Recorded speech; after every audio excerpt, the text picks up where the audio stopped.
திருப்பத்தூர் அருகே பேருந்து நிறுத்தத்தில் நிற்காமல் சென்ற அரசு பேருந்து ஓட்டுநர் பணியிடை நீக்கம் செய்யப்பட்டார். திருப்பத்தூர் மாவட்டம் வாணியம்பாடி அடுத்த கொத்தக்கோட்டை பேருந்து நிறுத்தத்தில் அரசு தேர்வு எழுதுவதற்காக 12ஆம் வகுப்பு மாணவி காத்திருந்தார்.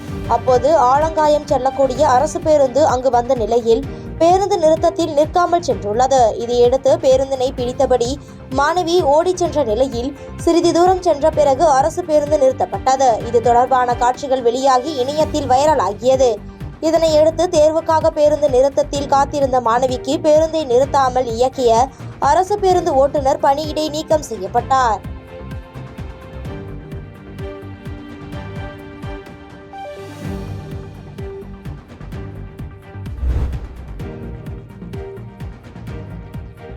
உளுந்தூர்பேட்டை அருகே தனியார் பேருந்தில் பயணம் செய்த மூதாட்டியிடம் நகை பணம் கொள்ளையடித்த தனியார் பேருந்து நடத்துனரை போலீசார் கைது செய்தனர். சென்னை காட்டுப்பாக்கம் பகுதியைச் சேர்ந்தவர் ரமேஷ். இவரது தாய் பத்மா உறவினர் வீட்டு நிகழ்ச்சிக்காக அருப்புக்கோட்டை சென்ற நிலையில் நிகழ்ச்சியை முடித்துவிட்டு தனியார் சொகுசு பேருந்து மூலம் சென்னை திரும்பியுள்ளார்.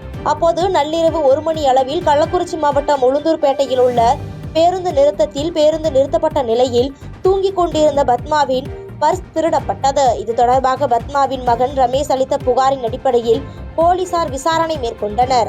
அப்போது தனியார் பேருந்தின் நடத்துனராக பணியாற்றி வந்த நிகாஸ் என்பவர் பணியில் இருந்து நீக்கப்பட்டும் அப்பகுதியில் சுற்றித் திரிவதைக் கண்டு சந்தேகமடைந்த போலீசார் அவரிடம் விசாரணை மேற்கொண்டதில் பத்மாவின் பர்ஸை அவர் திருடியது கண்டறியப்பட்டது.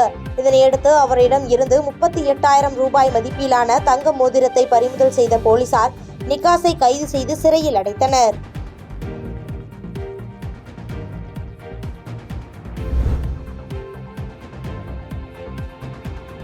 வெள்ளையங்கிரி மலையில் ஏறி இறங்கும் போது மூச்சு திணறல் ஏற்பட்டு ஒருவர் உயிரிழந்த சம்பவம் சோகத்தை ஏற்படுத்தியுள்ளது. கோவை மாவட்டம் வெள்ளையங்கிரி மலையில் சுவாமி தரிசனம் செய்ய பிப்ரவரி 1ஆம் தேதி முதல் மே மாதம் வரை பக்தர்களுக்கு மலையேற அனுமதி அளித்ததை தொடர்ந்து தினசரி ஆயிரக்கணக்கான பக்தர்கள் மலையேறி வருகின்றனர்.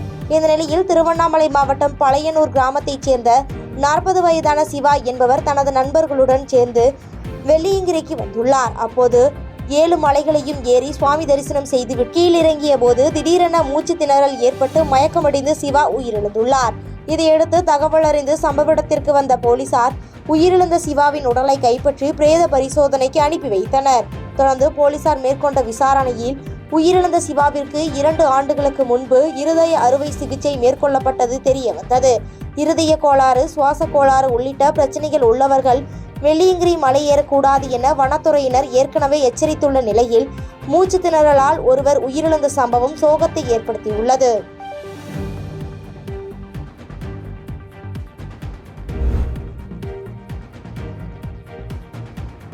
கோவை அருகே தவணை தொகை செலுத்தாததால் இரவில் வீட்டிற்கு சென்று தனியார் நிதி நிறுவன ஊழியர்கள் மிரட்டல் விடுக்கும் காட்சிகள் வெளியாகி அதிர்ச்சியை ஏற்படுத்தியுள்ளன. கோவை மாவட்டம் தொண்டாமுத்தூர் தென்கரை பகுதியைச் சேர்ந்தவர் மஞ்சுளா. இவருக்கு 2 மகன்கள் உள்ள நிலையில் கடந்த சில மாதங்களுக்கு முன்பு அவரது கணவரான ரவி உயிரிழந்துள்ளார். மூத்த மகன் திருமணமாகி தனியே வசித்து வரும் நிலையில் மஞ்சுளாவுடன் இளைய மகன் விஜய் வசித்து வருகிறார். இந்த நிலையில் தனியார் நிதி நிறுவனம் ஒன்றிடம் 4 லட்சம் ரூபாயை விஜய் கடனாக பெற்றுள்ளார். தவணை தொகை செலுத்தி வந்த நிலையில் கடந்த சில மாதங்களாக விஜய் கட்டாமல் இருந்ததாக கூறப்படுகிறது. இதையடுத்து நிதி நிறுவன ஊழியர்கள் கடந்த ஜனவரி மாதம் தவணை தொகை செலுத்த கூறி ஆபாசமாக திட்டியுள்ளனர்.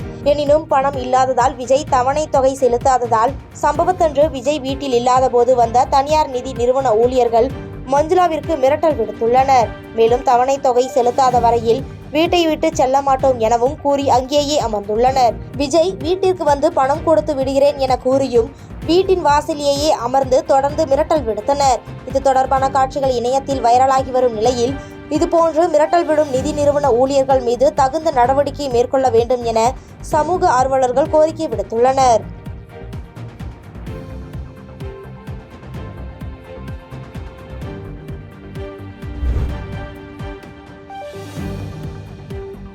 பொள்ளாச்சியில் அரசு மருத்துவமனையில் தகர மேற்கூரை அமைக்கப்பட்ட அறையில் நோயாளிகள் அனுமதிக்கப்படாததால் சிரமத்திற்குள்ளாகி வருவதாக குற்றச்சாட்டு எழுந்துள்ளது. கோயம்புத்தூர் மாவட்டம் பொள்ளாச்சி மாவட்ட அரசு தலைமை மருத்துவமனைக்கு பொள்ளாச்சி, வால்பாறை, கிணத்துக்கடவு உள்ளிட்ட பகுதிகளில் இருந்து நாள்தோறும் 1000க்கும் மேற்பட்ட மக்கள் வந்து சிகிச்சை பெற்று செல்கின்றனர். மேலும் 500க்கும் மேற்பட்டோர் உள்நோயாளிகளாக அனுமதிக்கப்பட்டு சிகிச்சை அளிக்கப்பட்டு வருகிறது. இந்த நிலையில் உள்நோயாளிகளாக அனுமதிக்கப்படுபவர்களுக்கு படுக்கை வசதி இல்லாததால் பழைய கட்டிடத்தின் 3வது மாடியில் தகர மேற்கூரை அமைக்கப்பட்ட இடத்தில் தங்க வைத்து சிகிச்சை அளிக்கப்பட்டு வருகிறது. மேலும் மின்விசிறி இல்லாததால் காற்றோட்டம் இல்லாமல் வெப்பத்தில் இருப்பதாக நோயாளிகள் குற்றம் சாட்டுகின்றனர். எனவே மின்விசிறி வசதிகளை ஏற்படுத்தி வெப்பத்தில் நோயாளிகள் அவதிப்பட்டு வருவதை தடுக்க மாவட்ட நிர்வாகம் நடவடிக்கை எடுக்க வேண்டும் என சமூக ஆர்வலர்கள் கோரிக்கை விடுத்துள்ளனர். மேம்படுத்தப்பட்ட அரசு மருத்துவமனையாக இருக்கக்கூடிய பொள்ளாச்சி அரசு மருத்துவமனையில் போதிய படுக்கை வசதியும் இடவசதியும் குறைவாக உள்ளதால் போதிய படுக்கை வசதிகள் மிகவும் குறைவாக இருக்கிறது. இந்த சூழ்நிலையில் இங்கே இருக்கக்கூடிய வயதான நோயாளிகள், ஒரு சில குறிப்பிட்ட நோயாளிகள் எல்லோரையுமே 2ஆம் தளத்தில் இருக்கக்கூடிய அந்த தகர கொட்டாய் மட்டும், தகர ஷீட் மட்டும் போட்டிருக்கக்கூடிய இடத்துல அனைவரையும் தங்க வைக்கக்கூடிய சூழல் ஏற்பட்டுள்ளது.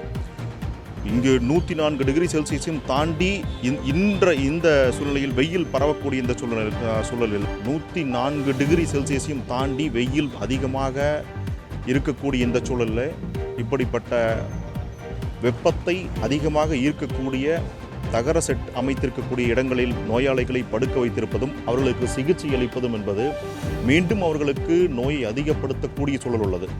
மாவட்ட நிர்வாகம் அவர்களும் மாவட்ட மருத்துவமனை நிர்வாக தலைமை அவர்களும் இதை கருத்தில் கொண்டு அவர்களுக்கு ஒரு நல்ல தரமான காற்றோட்ட வசதி ஏற்படுத்தக்கூடிய மின்விசிறிகளோ அல்லது அந்த இடத்தை மாற்றி அமைத்து தரக்கூடிய ஃபால் சீலிங் இது போன்று ஏதாவது ஒரு வசதிகளை செய்து கொடுத்தால் இங்கு இருக்கக்கூடிய நோயாளிகளுக்கும் பணியாற்றக்கூடிய மருத்துவர்களுக்கும் அங்கு இருக்கக்கூடிய செவிலியர்களுக்கும் மிகவும் உதவியாக இருக்கும் என்பது மக்கள் கருத்தாக இருக்கிறது.